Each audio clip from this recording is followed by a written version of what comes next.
So I started, but I never got to finish the story about becoming enterprising. At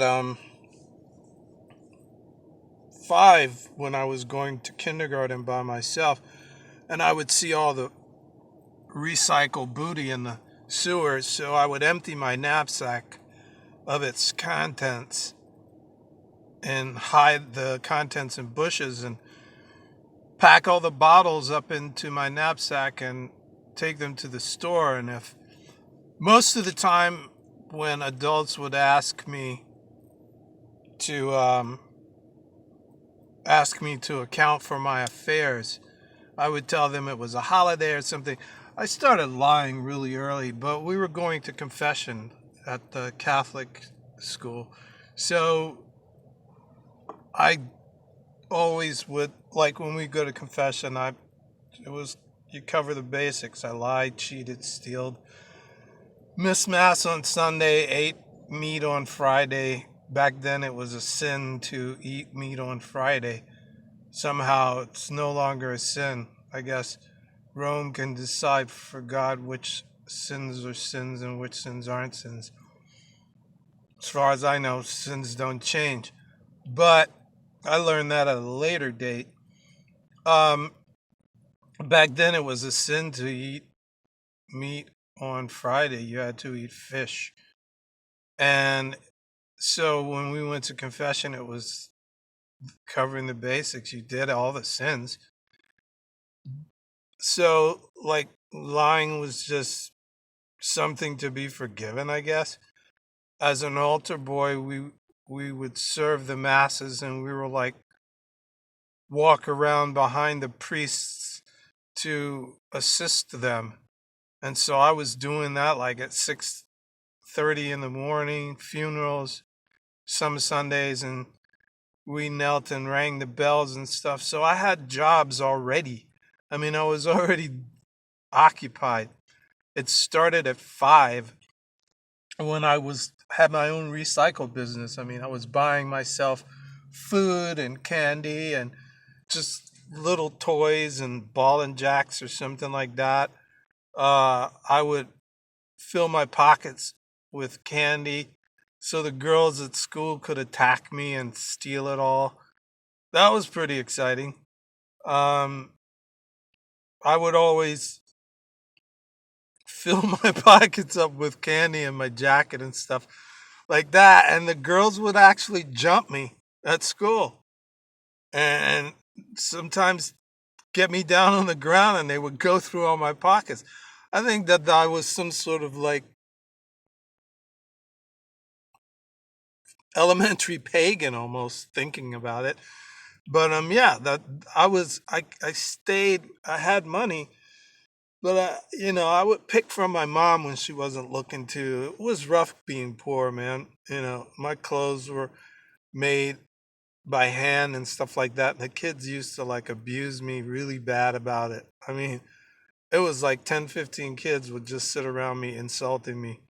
And I had to wade through it and make my own jokes. And it was always silence when I said something back. So I went to work. I started leaving the neighborhood, and I had all these jobs and stuff that I was doing. It started off as recycling. Then, when I became eligible, which is second or third grade, I think, I started as an altar boy. I was serving masses. I never served any weddings. I heard the kids at the weddings got tips and got food and fed. We were always looking at dead people. So I started seeing dead people around second grade. I don't remember how old that is. I have a concussion, TMG, spinal damage, neurological damage, and that was exacerbated by side impact while I was sleeping in the car about March of this year. So my upstairs is a little bit off, but I I can't put a finger on like numbers as easy as I used to be able to. But I had like quite a few jobs, and like the recycling was the beginning of it. That was easy money. It was like right in my face. All I had to do was take it to the store on the way to school.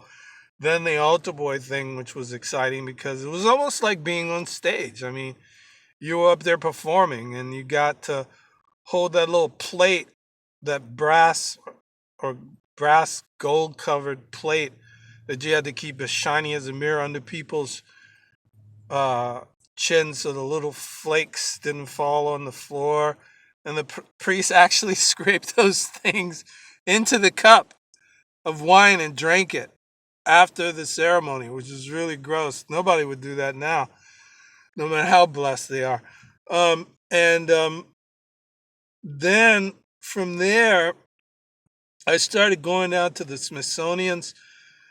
I was bagging groceries at the store because once I got to the stores with the bottles, the people at the ladies or some of the people that were doing the registers, because they had those push button registers with the number like 20 numbers down and 500 across, and then you hit that little thing that rings in the total, and everything had to be rung up by hand.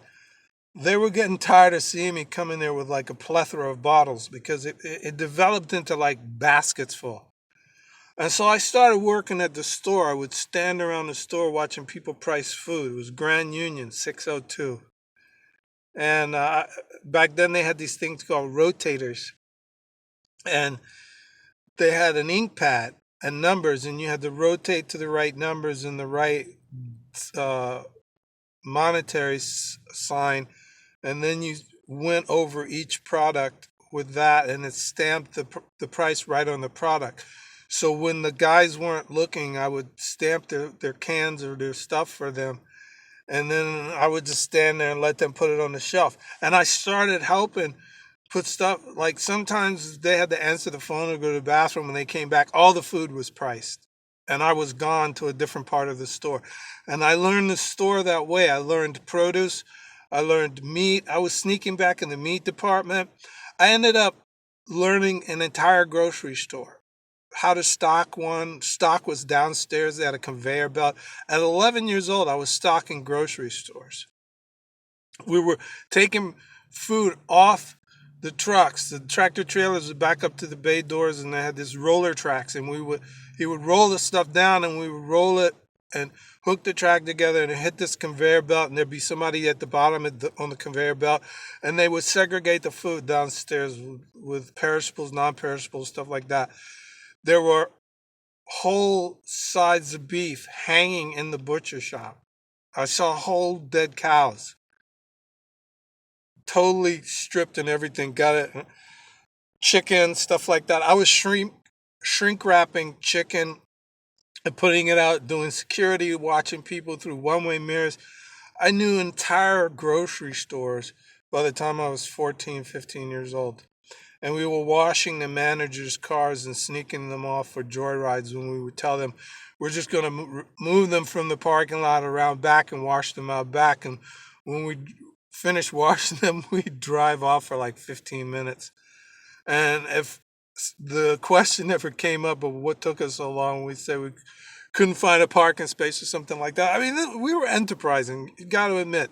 I mean, liars bar none, but not as notorious as the neighborhood. At least I had jobs, even though a friend of mine robbed or burglared the store late at night. But then I had another job. We would ride our bicycles like 5 or 10 miles to this miniature amusement park called Kittyland. It was out in Hyattsville, Maryland, Tacoma Park, Maryland, down these huge hills and up these huge hills. And we would run miniature amusement park ride, mini roller coaster, actually there's a real size merry-go-round. It had a train that went around the entire park, bumper cars. They had a lot of stuff was there.